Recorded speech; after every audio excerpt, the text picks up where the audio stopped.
Yes dear students, कैसे हैं आप सब लोग। उम्मीद करता हूँ सब ठीक होंगे।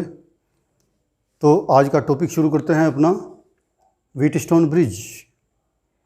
इससे पहले हम किरचॉफ्स रूल कर चुके हैं, करंट वाला रूल, जंक्शन रूल जिसे बोलते थे, और लूप लॉ या सेकंड लॉ जिसे बोलते थे, उसको किरचॉफ का वोल्टेज लॉ भी बोलते हैं।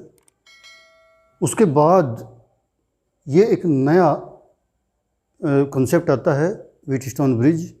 यहाँ पे व्हीट मीन्स गेहूँ और ब्रिज मीन्स स्टोन मीन्स पत्थर, यानी आटा गेहूँ पीसने की शक्ति से मतलब नहीं है। साइंटिस्ट का नाम है व्हीटस्टोन, ग्रेट साइंटिस्ट हुए हैं।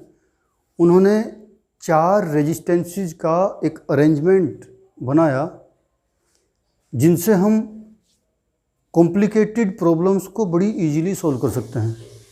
वहाँ पे फिर हमें ना कोई सीरीज कम्बिनेशन ना कोई पैरेलल कम्बिनेशन देखने की ज़रूरत है, सीधा एक फॉर्मूला ड्राइव होता है और उससे हम अननोन रेजिस्टेंस की वैल्यू बड़ी इजीली निकाल लेते हैं। तो इस व्हीटस्टोन ब्रिज को शुरू करते हैं एक बार। इसमें 4 लगभग सेम ऑर्डर के रेजिस्टेंस होते हैं, इस तरह से स्क्वायर फॉर्म में जुड़े हुए हैं। इस स्क्वायर फॉर्म के अरेंजमेंट को बोलते हैं ब्रिज, और व्हीटस्टोन साइंटिस्ट ने बनाया इसलिए उसका नाम पड़ गया व्हीटस्टोन ब्रिज। ये वो स्क्वायर है ABCD जिसमें ये 4 रेजिस्टेंस हैं PQRS। इसके एक डायगोनल में हम जोड़ते हैं सेल, की के साथ जोड़ दीजिए, और दूसरे डायगोनल में हम जोड़ते हैं एक गैल्वेनोमीटर जिसका अपना रेजिस्टेंस होता है। गैल्वेनोमीटर के अपने रेजिस्टेंस को भी हम G से डिनोट करते हैं, जैसे ये रेजिस्टेंस PQRS कहे हैं उसी तरह से गैल्वेनोमीटर के रेजिस्टेंस को G कहेंगे। गैल्वेनोमीटर क्यों लगाया जाता है? गैल्वेनोमीटर का काम है कि B और D के बीच में करंट के फ्लो को इंडिकेट करना। गैल्वेनोमीटर का काम ही करंट का इंडिकेशन देना है, मेजरमेंट की जिम्मेदारी इसकी नहीं होती। करंट को मेजर करने का इंस्ट्रूमेंट होता है एमीटर। गैल्वेनोमीटर तो करंट के फ्लो की डायरेक्शन को शो करता है। एक तरफ करंट जारी है तो बीच में इसका 0 होता है, डिफ्लेक्शन एक तरफ, और अगर करंट की डायरेक्शन अपोजिट हो गई है तो डिफ्लेक्शन दूसरी तरफ। इसका 0 बीच में होता है, स्टार्टिंग में नहीं। तो गैल्वेनोमीटर का रोल करंट शो करना है। एक कंडीशन इस ब्रिज की ऐसी आ जाती है जिसे हम बैलेंस्ड कंडीशन बोलते हैं। उस कंडीशन में B और D के बीच करंट फ्लो हो जाता है 0। इधर गैल्वेनोमीटर की करंट का अगर हम नाम IG कहें तो IG की वैल्यू हो जाती है 0। उस कंडीशन को हम बोलते हैं कि ब्रिज जो है बैलेंस्ड कंडीशन में आ गया। ब्रिज की बैलेंस्ड कंडीशन होती है वो, और वही इम्पोर्टेंट है। जब तक ब्रिज बैलेंस नहीं है तब तक इस गैल्वेनोमीटर में करंट फ्लो होगी, ये करंट का इंडिकेशन देता रहेगा। जैसे ही ब्रिज बैलेंस होगा करंट 0 हो जाएगी, और वही इम्पोर्टेंट पॉइंट है स्टडी का। तो मान लीजिए इस सेल से करंट फ्लो हुई I, और ये A जंक्शन पर जाके और 2 तरफ डिवाइड हो गई, यानी यहाँ पे हम किरचॉफ का जंक्शन रूल लगाएंगे। अगर एक तरफ की करंट I1 हुई तो दूसरी तरफ की करंट हो जानी चाहिए I-I1।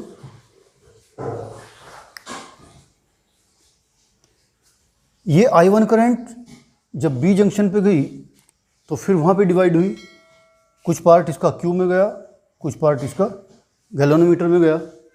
गैल्वेनोमीटर वाले पार्ट को हमने IG कहा, तो दूसरा पार्ट हमारा I1 में से लेस होके I1 माइनस IG हो जाना चाहिए। अब D जंक्शन पे इधर से ये करंट I माइनस I1, इधर से ये करंट IG, तो दोनों का कॉम्बिनेशन होके यहाँ जो करंट बननी चाहिए, आने वाली करंट इक्वल टू जाने वाली करंट, तो I minus I1 plus IG। आप ये कह सकते हैं कि ये आई जी करंट इधर को ही क्यों गई, सम होकर इधर को क्यों नहीं गई?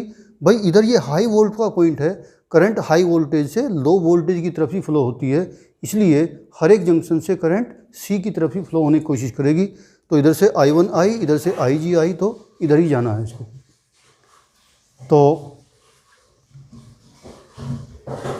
तो जितनी सेल के पॉजिटिव टर्मिनल से करंट निकलेगी उतनी ही निगेटिव टर्मिनल में एंटर करनी चाहिए, यानी सी से आने वाली करंट हमारी आई ही होनी चाहिए। तो ये तो हमारा किरचॉफ का फर्स्ट लॉ अप्लाई करके हमने करंट को डिफरेंट जंक्शन पे डिवाइड कर लिया।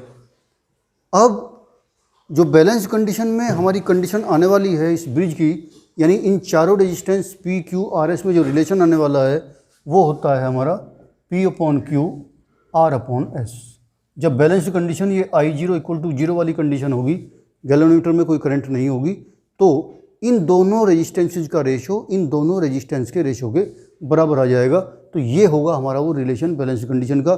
यही हमारा हमें ड्राइव करना है कि व्हीटस्टोन ब्रिज का डेरिवेशन करके ये कैसे आया।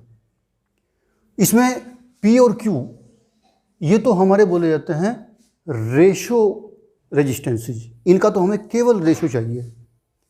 इसके आगे एक दूसरा डिवाइस आने वाला है, इंस्ट्रूमेंट आने वाला है मीटर ब्रिज, जो बिल्कुल इसी पे बेस्ड होगा। तो उसमें ये दो रेजिस्टेंस भी अपना रोल प्ले करेंगे, वहाँ केवल इनका रेशो चाहिएगा। इसलिए यहाँ से पहले से मैं बताता चलूँ, ये हमारे रेशो रेजिस्टेंस होते हैं, या ये कह दीजिए कि ये दोनों आर्म AB और BC रेशो आर्म कहलाती हैं। ये R हमारा होता है नॉन रेजिस्टेंस, इसकी वैल्यू हमें पता होती है। तो ये अननोन रेजिस्टेंस होता है हमारा S, इसकी वैल्यू हम निकाल लेते हैं इस ब्रिज की हेल्प से। वैसे तो इन चारों में से कोई भी अननोन होगा तो वैल्यू ब्रिज बैलेंस कंडीशन में चारों में से कोई एक अननोन होगा तो किसी की वैल्यू निकल सकती है।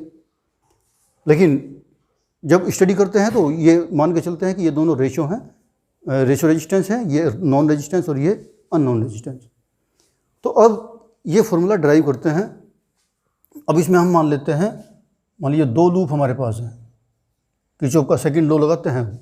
फर्स्ट लॉ जंक्शन लॉ हमने अप्लाई करके हर जगह करंट को डिवाइड करके ठीक से कर लिया। तो इन द डायग्राम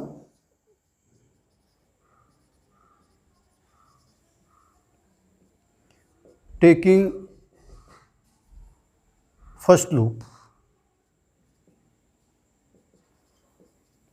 जिसका हम ले सकते हैं ABDA, यानी मेरा जो मूवमेंट होगा वो इस तरह से होगा।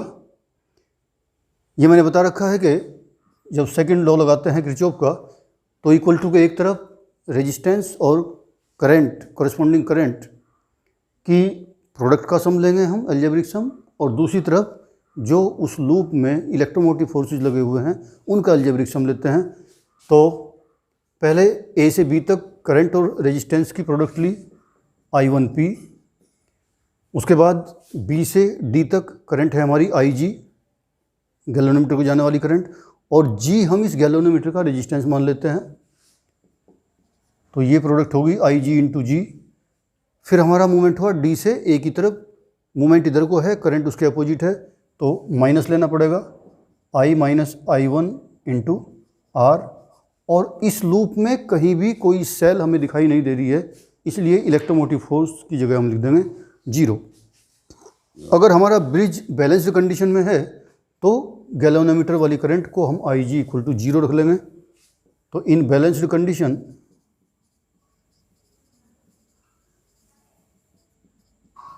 IG must be 0। तो ये रिलेशन हमारा हो जाएगा I1P - I - I1 × R = 0। इस माइनस वाली टर्म को भी ले जाता हूँ राइट साइड, तो I1P must be I - I1 × R। ये मेरी फर्स्ट इक्वेशन हो जाती है। अब लेते हैं इसका सेकंड लूप। सेकंड लूप में उसी तरह से अपने लूप का एक बार नाम लिख लेते हैं, टेकिंग सेकंड लूप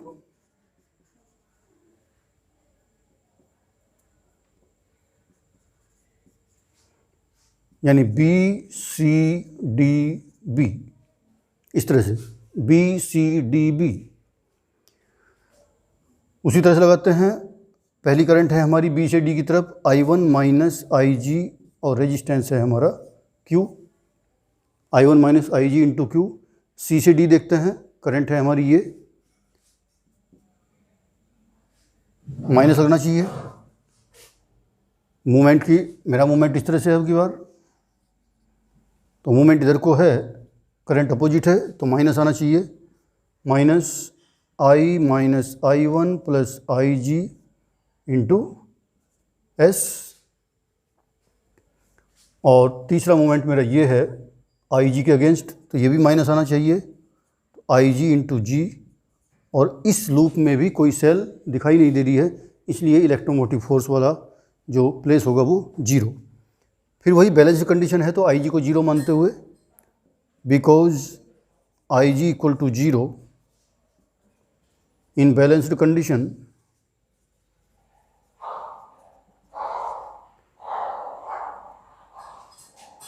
तो जहाँ जहाँ IG है वहाँ 0 रखते हुए इसको कर लेते हैं।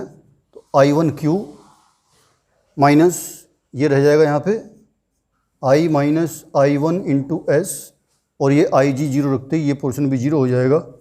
अब इसको भी मैं माइनस वाली टर्म को राइट साइड ले जाता हूँ, तो मेरा इक्वेशन आ जाएगी I1Q equal to I minus I1 into S। ये मैं लिख लेता हूँ अपनी सेकेंड इक्वेशन।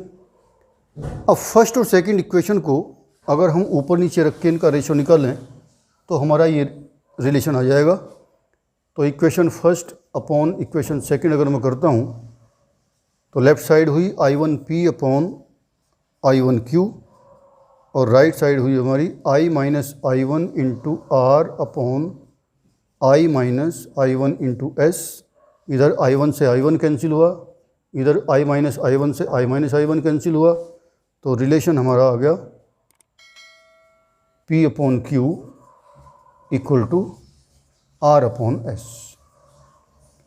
ये हमारा रिलेशन था व्हीटस्टोन ब्रिज का बैलेंस्ड कंडीशन में। जब तक बैलेंस्ड कंडीशन नहीं होगी तब तक ये रिलेशन भी नहीं आ सकता। अगर बैलेंस्ड कंडीशन नहीं है और हमें क्वेश्चन सॉल्व करना पड़ गया है, यानी ये रेशो बराबर नहीं है, ये रेशो बराबर नहीं होंगे तो बैलेंस कंडीशन भी नहीं आएगी, या उल्टा कह लीजिए कि बैलेंस कंडीशन आ गई है तो ये रेशो बराबर होंगे।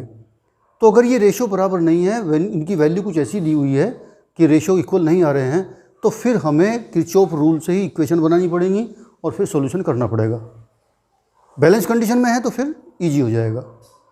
अब क्वेश्चन ये पूछा जाता है अक्सर वाइवा वगैरह में कि भाई बैलेंस कंडीशन में गैल्वेनोमीटर में जो करंट 0 हुई है उसका कारण क्या हुआ, क्यों उसमें करंट बहने वाली 0 हो गई।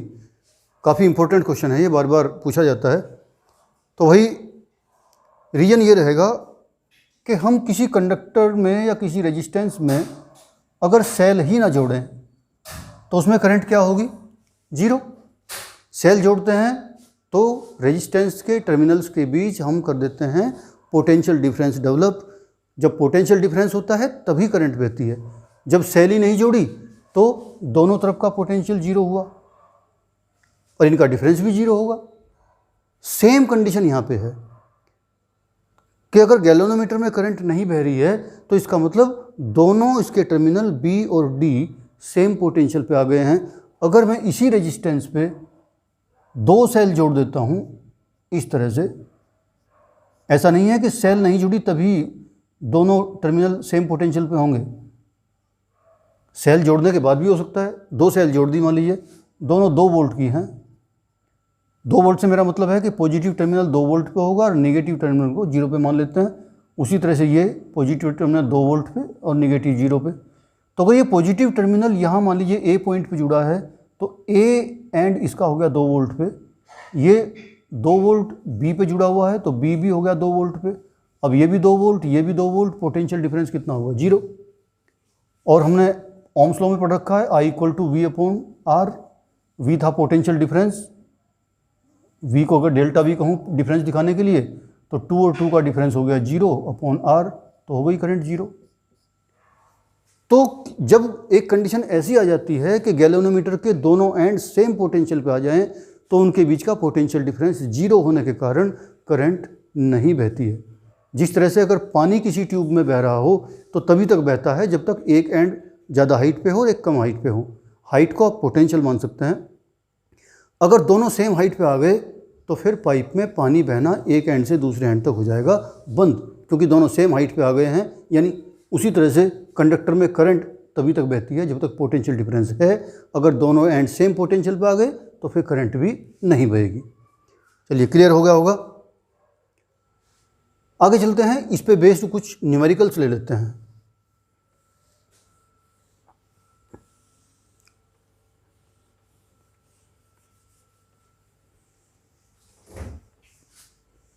बहुत ही इजी से न्यूमेरिकल करेंगे, सिंपल बिल्कुल।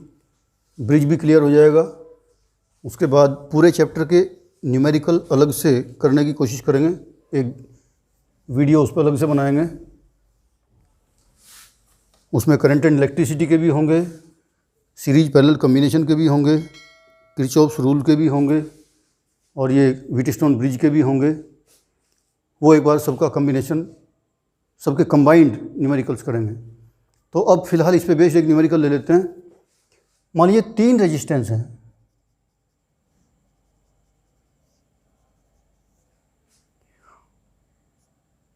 ए और बी के बीच कनेक्टेड हैं। एक रेजिस्टेंस इस तरह से इंटरकनेक्ट किया गया और दूसरा रेजिस्टेंस इस तरह से कनेक्ट किया गया। ये जब तक ये रेजिस्टेंस नहीं थे तब तक ये तीनों अच्छे भले सीरीज में थे। अब इनके जुड़ते ही कुछ गड़बड़ हो चुका है। अब जब कहीं किसी सर्किट में 4 से ज़्यादा रेजिस्टेंस हों, 4 हो या 4 से ज़्यादा हों, तो वहाँ एक बार ज़रूर इस पर ध्यान करना है कि कहीं ब्रिज तो नहीं बन रहा है। ब्रिज का कॉन्सेप्ट हमारा ये था, ब्रिज को दिमाग में रखेंगे कि भाई इस तरह से रेजिस्टेंसेस का अरेंजमेंट था। एक यहाँ पे गैल्वेनोमीटर था, उसका भी कुछ अपना रेजिस्टेंस होगा। तो यहाँ पे जो 5 रेजिस्टेंस हैं उनमें ये वाला रेजिस्टेंस वो गैल्वेनोमीटर का हो सकता है। गैल्वेनोमीटर का अपना रेजिस्टेंस हमने वहाँ पे जी लिया था, तो अगर हम कोई उसकी जगह कोई रेजिस्टेंस ले लें तो ये भी चलेगा। तो यहाँ अपने डायग्राम में अगर मैं देखूँ तो ये दोनों रेजिस्टेंस तो ये हैं मेरे, जिनका दोनों का एक एंड ए पॉइंट पे आ रहा है। ये दो रेजिस्टेंस मेरे, इनका एक एंड दोनों का बी पे आ रहा है। ये रहे, ये मेरा बी हो गया। और इन दोनों के इस वाले का अगर मैं इनकी वैल्यू लिख देता हूँ, चलो ये मान लीजिए हैं मेरे 2 और 6, ये मान लेता हूँ मेरे 5 और 15।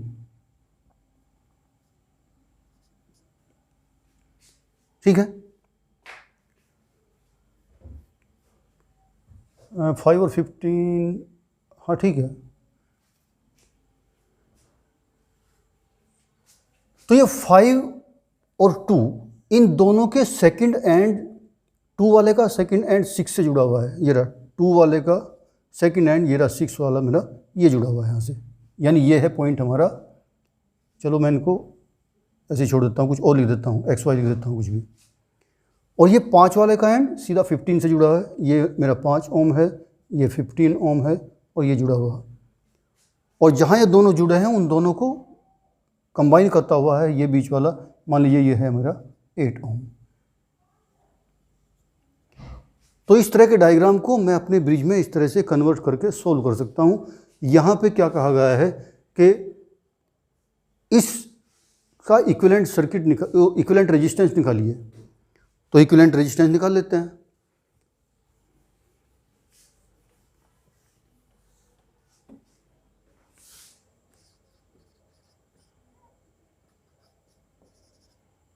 इक्विवेलेंट रेजिस्टेंस एक तो ये निकालने को कहा गया है।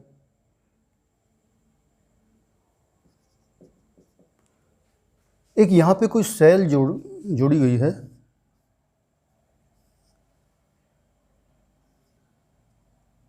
इस सेल से कितनी करंट इस सर्किट में फ्लो होगी ये भी कैलकुलेट कराया गया है।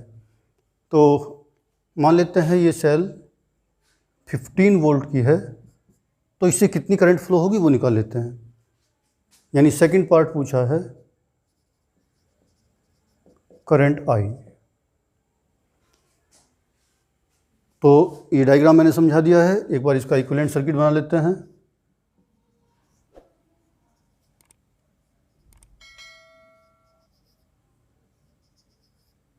ये हमारा इसका इक्विवेलेंट सर्किट बनता है 2 6 5 15। ये 15 वोल्ट की सेल हमने कनेक्ट की। तो पहली तो बात, ये हमारे P की वैल्यू हुई, ये हमारे Q की वैल्यू हुई, ये R, ये S। अगर मेरा रेशो P/Q R/S इक्वल आ रहे हैं तो फिर मैं कह दूंगा कि मेरे ये ब्रिज तो बैलेंस्ड कंडीशन में है। तो सॉल्यूशन करते हैं। बिकॉज 2/6 इक्वल टू 5/15 जो 1/3 आता है दोनों side. Therefore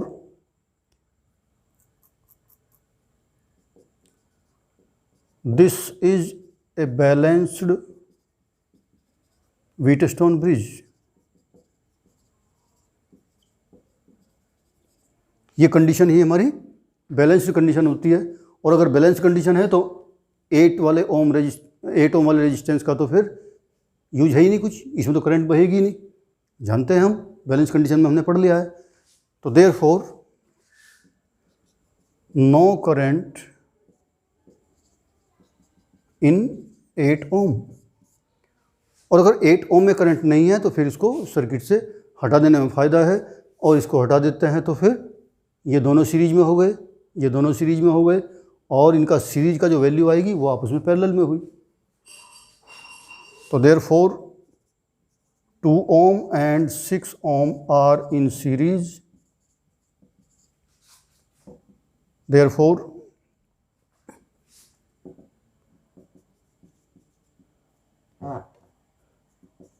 their total resistance हुआ R1 अगर कहता हूँ तो 2 + 6 = 8 ohm। उसी तरह से and 5 ohm and 15 ohm are also in series। तो therefore their total resistance क्या हुआ, R2 अगर कहता हूँ तो 5 + 15 = 20 ohm।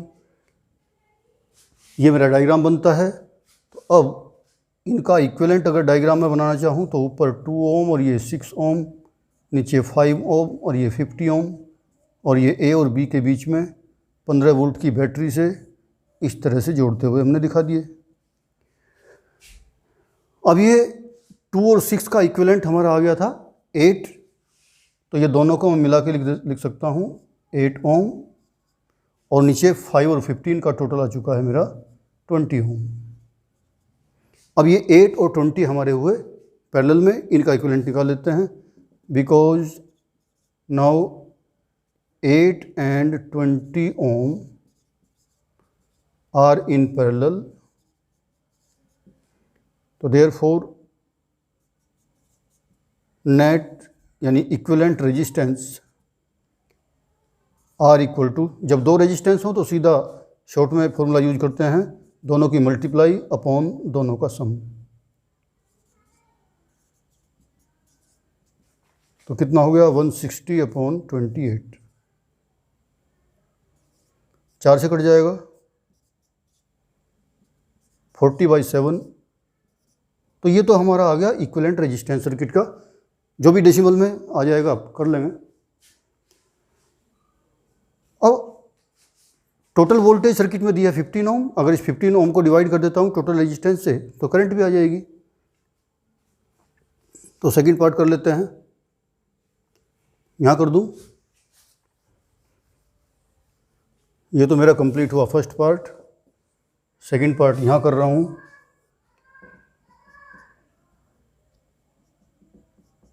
Second part therefore current I = 15 volt की बैटरी सेल जुड़ी हुई है, और रेजिस्टेंस था हमारा 40/7। तो 7 को ऊपर ले जाता हूँ तो 105/40 कितना आ जाएगा 2 पॉइंट समथिंग।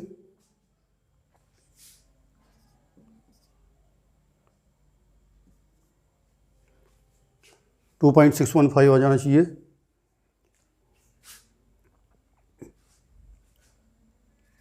नहीं, 2.625, चलिए डेसिमल के सिंगल प्लेस तक रख लीजिए, यानी 2.6 एम्पियर। तो दूसरा आंसर हमारा यह है। तो इस तरह से ब्रिज फॉर्मेशन एक बार देख लेंगे, ब्रिज बनता है, फिर उसकी बैलेंस कंडीशन चेक करेंगे। बैलेंस कंडीशन अगर फुलफिल होती है तो फिर इस रेजिस्टेंस को यूजलेस मानते हुए अपना सॉल्यूशन कर लेंगे। एक और इसका एग्जांपल ले लेते हैं।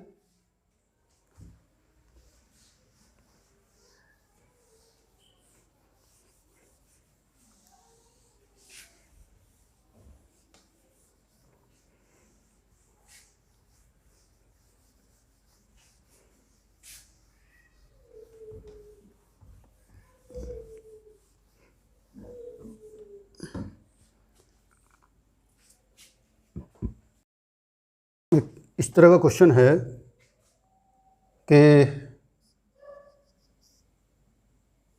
4 रेजिस्टेंस हैं इस तरह से,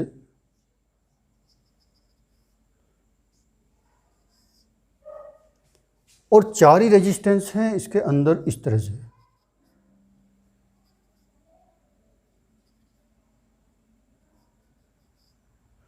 और इनको इस तरह से जोड़ा गया है।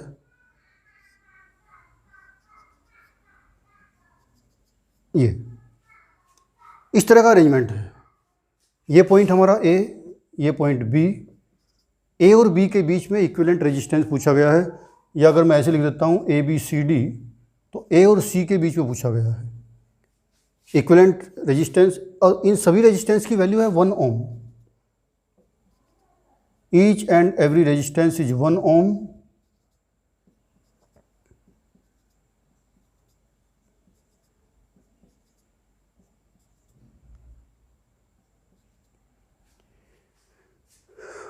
तो जंजाल सा तो बन गया है, लेकिन घबराने वाली बात कुछ नहीं है।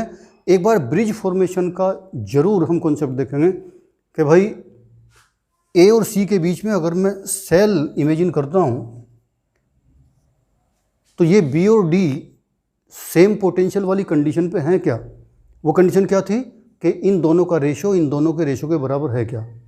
बराबर आ रहा है, ये भी 1-1 और ये भी 1-1। तो अगर ये रेशो सेम है तो बी और डी के बीच में कोई करंट फ्लो नहीं हो रही है। बस ये कंडीशन आते ही और आगे क्वेश्चन चलना शुरू हो जाएगा। तो क्वेश्चन ये है, in the diagram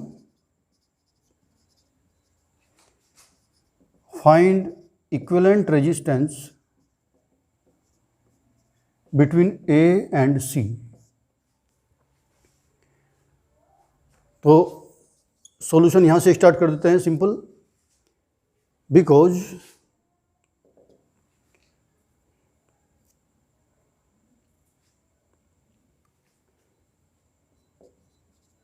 the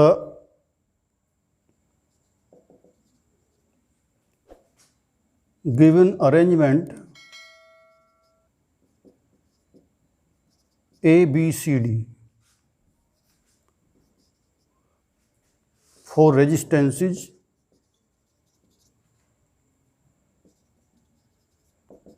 along the path A, B, C, D, A, A, B, C, D, A, इस पाथ को अगर देखते हैं तो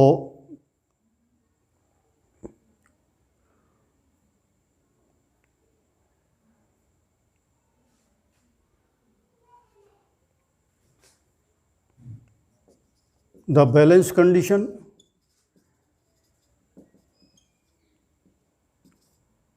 of Wheatstone bridge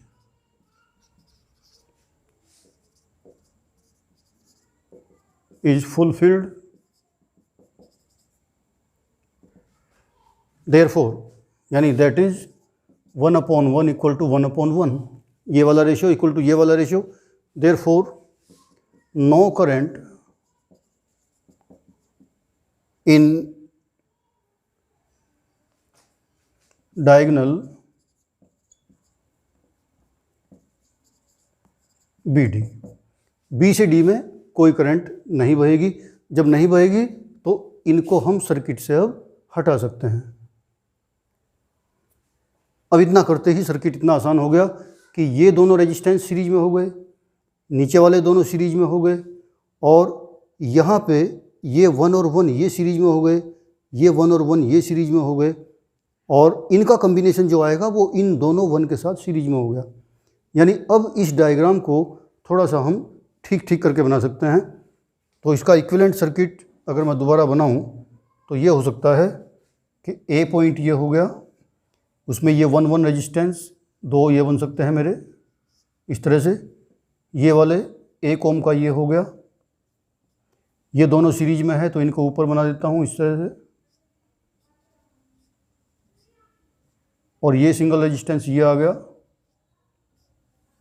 और नीचे वाले दोनों रेजिस्टेंस इस तरह से आ गए, और ये मेरा पॉइंट ए था और ये मेरा सी पॉइंट था। ये 1 ओम, ये 1 ओम, ये 1 1 1 1 1 1 1 1। अब इन दोनों 1 1 का टोटल 2 हो गया, इन दोनों का 2 हो गया, और ये 2 और 2 आपस में हैं पैरेलल में। तो अब इजीली इसको कर सकते हैं।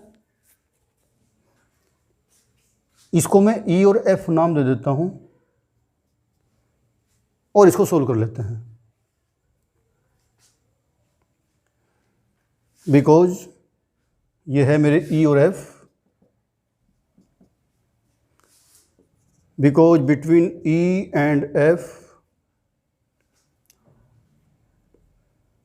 इक्विवेलेंट रेजिस्टेंस,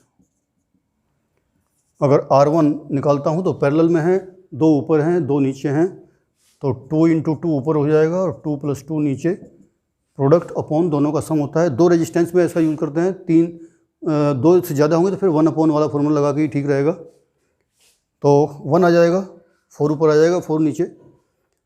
तो इन चारों के कम्बिनेशन का भी सोल्व करने के बाद रेजिस्टेंस आ गया 1 ओम, और बाकी ये 1 1 ये हैं।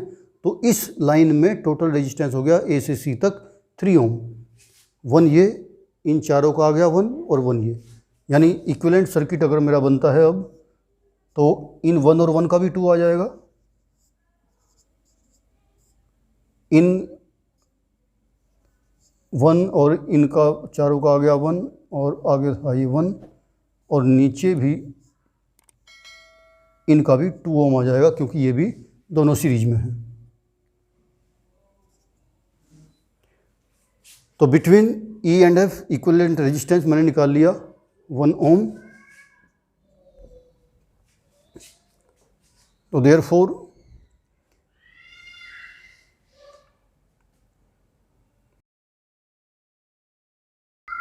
total resistance from B to C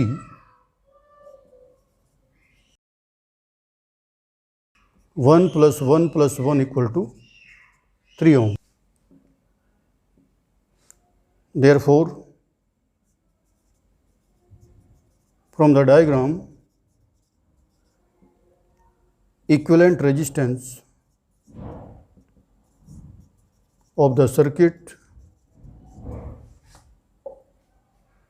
R = अब ये 2, ये 3 और ये 2 तीनों पैरेलल में हैं, तो मुझे 1/R लगाना चाहिए। 1/R = 1/2 + 1/3 + 1/2, एलसीएम आ जाता है 6, तो 3 + 2 + 3 यानी कितना आ जाना चाहिए 8/6।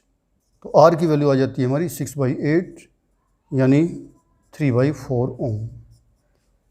तो इस तरह से बस ब्रिज वाला कॉन्सेप्ट अगर लागू होता है तो काफ़ी इजी हो जाएगा क्वेश्चन। ये दोनों रेजिस्टेंस एलिमिनेट हो गए और बाकी तो फिर सीरीज कम्बिनेशन और पैरेलल कम्बिनेशन की हेल्प से सिंपल हो जाएगा। चलिए एक एग्जांपल और ले लेते हैं। तो ये क्वेश्चन इस तरह से है कि यहाँ 6 रेजिस्टेंस यूज करके और हम एक प्रॉब्लम सॉल्व करने की कोशिश करेंगे।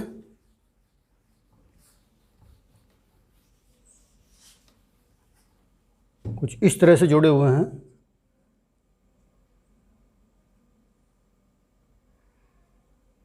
थोड़ा सजाना पड़ता है डायग्राम को भी। ये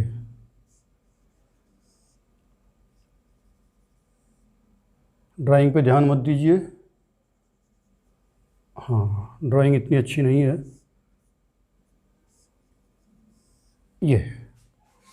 ये 2 ओम है, ये 3 ओम है, ये 6 ओम है, ये 10 ओम, ये 2.4 और ये रेजिस्टेंस हमें निकालना है। डायग्राम ये है। अच्छा, अगर ये सारे रेजिस्टेंस दिए होते तो हम बैलेंस कंडीशन चेक करते कि ये दो रेजिस्टेंस, बीच में ये रेजिस्टेंस, तो ये हमारा ब्रिज बन रहा है। देखिए इन पांचों से, इसको 2.4 को छोड़िए अभी, तो ये तो वायर ही तो हैं, इनको तो कैसे भी मोड़ के बना लीजिए, किसी भी शेप में दे लीजिए।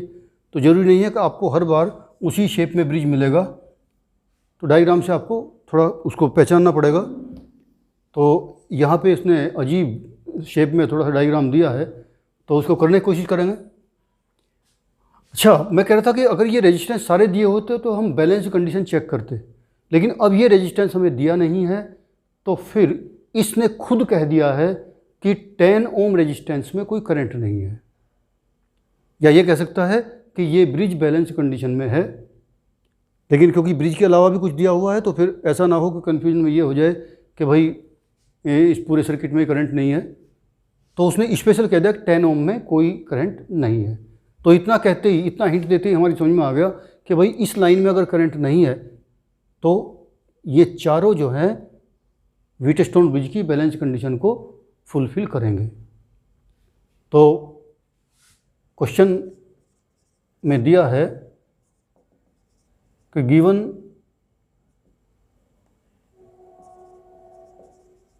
Current I equal to 0 in 10 ओम।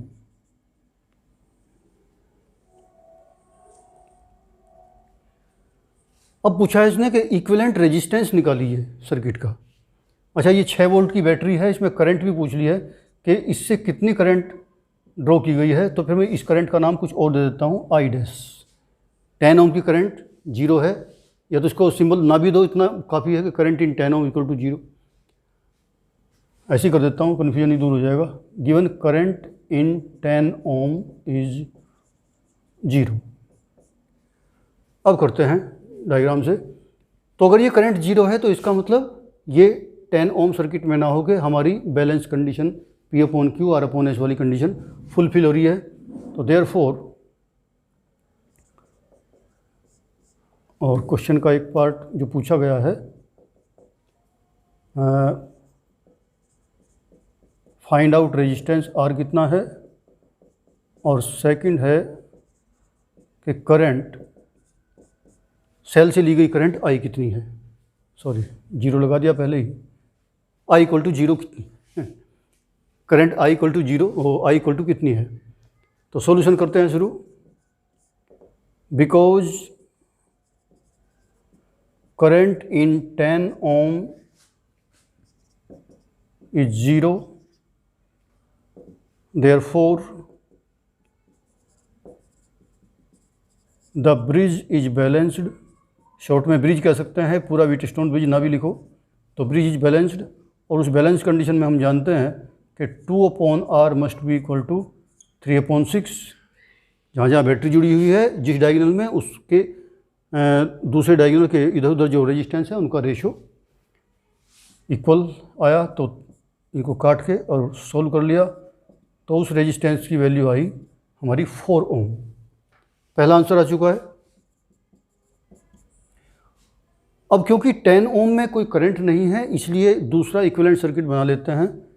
ये हमारी सेल है, ये इसका 2.4 ओम है, और 10 ओम में अगर करंट नहीं है तो इसको हटाते ही ये हमारा 2 ओम और 4 ओम, इसकी वैल्यू हमारी 4 ओम आ चुकी है।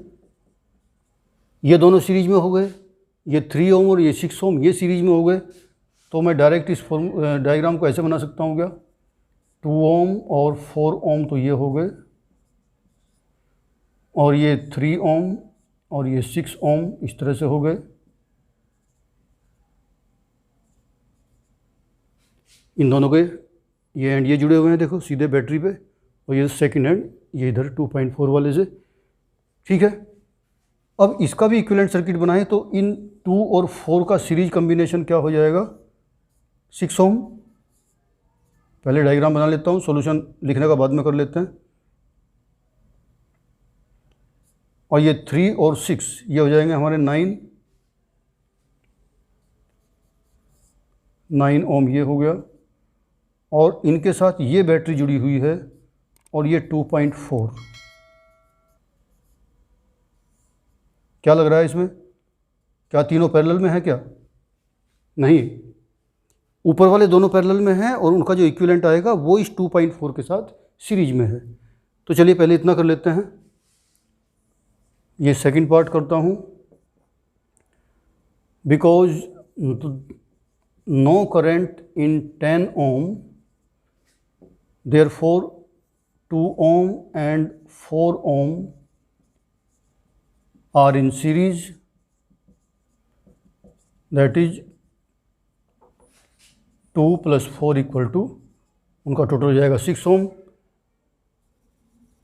एंड नीचे 3 ohm and 6 ohm are also in series। तो इनका टोटल क्या हो जाएगा? 3 + 6 = 9 ओम। और अब ये 3 और 9 पैरेलल में हैं, because 3 ohm and 9 ohm are in parallel. तो therefore there total resistance in 6 और 9 का, अगर मैं उसको R डैश बोलता हूँ तो 6 × 9/6 + 9 यानी 54/15। इतना ओम इन दोनों का पैरेलल में आता है। अब इस रेजिस्टेंस के साथ ये हमारा है सीरीज में। एक बार इनको देख लेता हूँ डेसिमल में, क्योंकि ये 2.4 डेसिमल में दे रखा है। तो कितना आता है इसका? 15×3 = 45 और 15×6 = 90। 3.6 ओम ये आ गया। तो अब इन दोनों का इक्विवेलेंट जो 3.6 है वो इस 2.4 के साथ है सीरीज में। ये ध्यान देने की बात है, कहीं ऐसा ना हो गलती से तीनों पैरेलल में दिख जाएं। वो डायग्राम की शेप देखते हुए कन्फ्यूजन नहीं होना चाहिए। अब ये इक्विवेलेंट डायग्राम यहाँ बना देता हूँ मैं, इस वाले का। तो ये बन जाता है मेरा सेल। ये हुई मेरी कितने वोल्ट की थी? ये 6 वोल्ट की थी। वो डायग्राम मिटा दिया मैंने। और इसका रेजिस्टेंस ये 2.4 ओम का था, और इसके साथ ये जो ऊपर दोनों का टोटल आया वो 3.6 ओम आया। अब डायग्राम मेरा बनता है ये। अब टोटल रेजिस्टेंस सीरीज में होने के कारण दोनों का टोटल कर देंगे और यहाँ से करंट निकाल लेंगे। तो अब मैं कहाँ से करूँ इसको? बोला यहाँ मेरे पास थोड़ी सी जगह है, इसका इस्तेमाल कर लेते हैं। तो because now net resistance R = हो गया हमारा 3.6 + 2.4 = 6 ohm. Therefore current I = total voltage हमारे पास 6 है, टोटल रेजिस्टेंस हमारे पास 6 है, तो 1 एम्पियर सर्किट में करंट आ गई। ये हमारा सेकंड आंसर आ गया। तो ठीक है, आज के लिए इतना ही करते हैं। काफ़ी इम्पोर्टेंट है व्हीटस्टोन ब्रिज, आप अच्छी तरह से तैयारी कीजिए। और जो भी कोई प्रॉब्लम हो तो आप कमेंट कर सकते हैं। Thank you very much for watching my video.